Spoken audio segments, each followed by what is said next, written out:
नमस्कार, आपले स्वागत आहे IITA मध्ये. तर आज आपण टेम्परेचर मॉनिटरिंग आणि डेटा लॉगिंग हा एक सिस्टीम प्रोजेक्ट केला होता. तर त्याच्याबद्दल मी तुम्हाला थोडं एक्सप्लेन करतो. तर याच्यामध्ये आपण काय केलेलं आहे की HMI डिझाईन केलेला आहे, डेल्टा कंपनीचा HMI. याच्यामध्ये आपण 14 टेम्परेचर शो केलेले आहेत, बरोबर.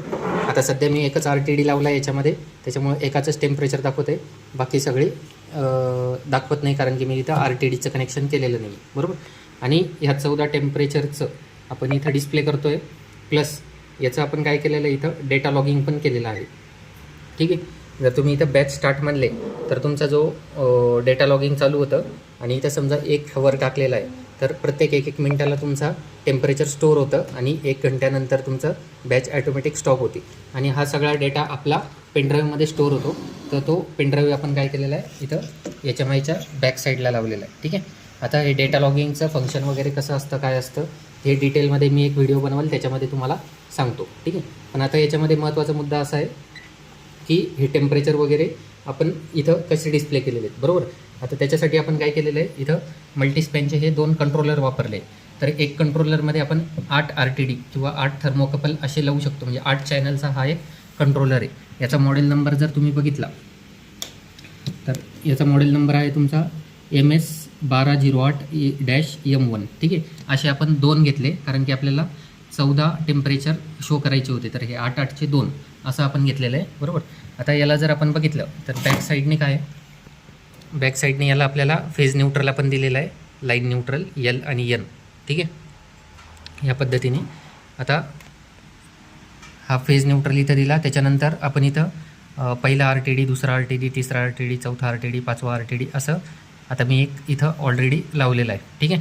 तर हा 5 नंबरच्या चॅनलला आपण लावलेला आहे, सॉरी 1 2 3 4 5 नंबरच्या, आणि सेम तुमचा 5 नंबरलाच इथं टेम्परेचर सध्या दिसतं आहे, ठीक आहे. तर ह्या पद्धतीने आपण इथं लावतो. त्याच्यानंतर हे जे कम्युनिकेशन आहे आपण हे काय केलेलं आहे, RS485 वरती घेतलेलं आहे, म्हणजे हे सगळे टेम्परेचर आपण कम्युनिकेशनमधून घेतलेले आहे RS485 मॉडबसमध्ये. तर इथं हे RS485 तुम्हाला मॉडबस दिसत असणार आहे, पिन नंबर 25 आणि 26. तर तिथं आपण RS485चं पॉझिटिव्ह आणि निगेटिव्ह लावलेलं आहे, बरोबर. आता सेम हे तुमचं चॅनल आपण काय केलेलं आहे, दुसऱ्या चॅनलला पण सेम RS485 घेतलेलं आहे दुसऱ्या याचं, ठीक आहे. याला पण RS485च्या ह्या 2 वायरी लावलेल्या आहे, म्हणजे हे आपलं सगळं सिरीजमध्ये पॅरललमध्ये आपण 2-2 वायरी अशा लावतो. आणि त्याच्यातल्या ह्या 2 वायरी घेऊन आपण काय केलेलं आहे, डायरेक्टली HMIला इथं बॅक साईडला एक पोर्ट आहे, त्याच्यामध्ये आपण कनेक्ट केलेलं आहे, ठीक आहे. हा बॅक साईडला जो आहे तिथं आपण कनेक्ट केलेलं आहे. त्याच्यासोबत आपण HMIला डायरेक्ट PLC पण कनेक्ट केला आहे, ठीक आहे. तर हा जो डेल्टाचा 107 CV म्हणून मॉडेल नंबर आहे, ठीक आहे.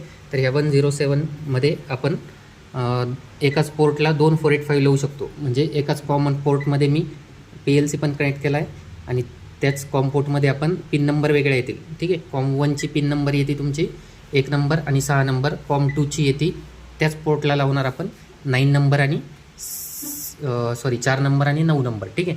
आता हा आपण प्रोग्राम याच्यामध्ये बनवलेला आहे, या पद्धतीने आपण वायरिंग केली, लूपमध्ये 485 टाकलेलं आहे, ठीक आहे. आता याच्यामध्ये आपण टेम्परेचर रीड करताना कसं केलं आहे, आधी कम्युनिकेशन सेटिंग मी तुम्हाला दाखवतो. इथं आपण कम्युनिकेशन सेटिंगमध्ये गेलो तर कम्युनिकेशन सेटिंगमध्ये हा कॉम 2 आणि कॉम 3 म्हणजे फिजिकली दिसायला तर तो एकच आहे. जर तुम्ही त्याला बघितलं, फिजिकली काय होतं आहे, फिजिकली 2 पोर्ट दिसत आहे, बरोबर. तर हा एक पोर्ट आहे कॉम 1 आणि हा कॉम 2 3 आहे, म्हणजे 2 आणि 3 पोर्ट एकत्रच आहे, ठीक आहे.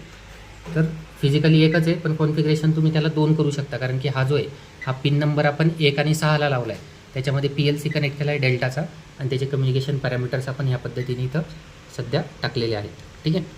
आता कॉम 3वर आलो तर इथं आपण याला मॉडबस नाव दिलं, मॅन्युफॅक्चरर मॉडबस सिलेक्ट केलं आणि RTU NW मास्टर, म्हणजे हा मॉडबस कम्युनिकेशन मी डायरेक्ट रीड करणार. याचं फिजिकली पिन नंबर आपण त्या कॉम पोर्टच्या 4 आणि 9 नंबरला लावलेलं आहे, ठीक आहे. आणि हे सगळे कम्युनिकेशन पॅरामीटर्स आपण ह्या कंट्रोलरमध्ये सेट केलेले, ठीक आहे. त्या कंट्रोलरनुसार इथं टाकले, बरोबर. ही झाली तुमची HMIमध्ये कम्युनिकेशन सेटिंग.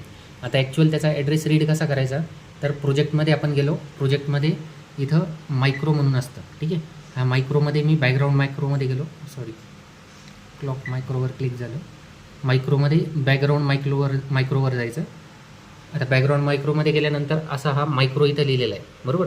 आता हा मॉडबसचा 40,001 नावाचा ॲड्रेस आहे, याच्यामध्ये माझं पहिल्या चॅनलचं टेम्परेचर येतं. ठीक आहे. तर हे टेम्परेचर आपण काय केलेलं आहे, PLCच्या D1 ॲड्रेसमध्ये रीड केलेलं आहे, बरोबर. हा टेम्परेचर कंट्रोलरचा स्टेशन नंबर 1 आहे, म्हणजे पहिल्या कंट्रोलरचं पहिलं चॅनल. नंतर हे दुसरं चॅनल, तिसरं चॅनल, असे आपण 40,008पर्यंत आपण असे पहिले 8 चॅनल रीड केलेले आहेत. त्याच्यानंतर 40,001 दुसरा कंट्रोलर आला, म्हणजे त्याचा स्टेशन नंबर इथं 2 झाला आहे आता. ठीक आहे. तर असे आपण D1 पासून D16पर्यंत, म्हणजे 16 चॅनल, ते 16 सगळे मी रीड करून घेतले. तर ह्या पद्धतीने आपण मायक्रो लिहून कंट्रोलरचा डायरेक्ट ॲड्रेसमधून आपल्या PLCमध्ये व्हॅल्यू मूव्ह करून घेतली. ठीक आहे. तर ह्या पद्धतीने हे सगळे इंटिग्रेशन होतं. आता याच्यामध्ये आपण डेटा लॉगिंग वगैरे पण केलेलं आहे. ठीक आहे. डेटा लॉगिंगसाठी आपण डिटेलमध्ये एक वेगळा व्हिडिओ बनवू. डेटा लॉगिंगसाठी आपल्याला हिस्ट्री बफरमध्ये आपल्याला सगळी ही सेटिंग करावं लागते. तर ही सेटिंग काय असते, कशी असते, हे आपण डिटेलमध्ये बघू. ठीक आहे. तर नेक्स्ट व्हिडिओमध्ये आपण याचं डेटा लॉगिंग बघू आणि असेच वेगवेगळे प्रोजेक्ट्स या व्हिडिओमध्ये बघत राहू. धन्यवाद.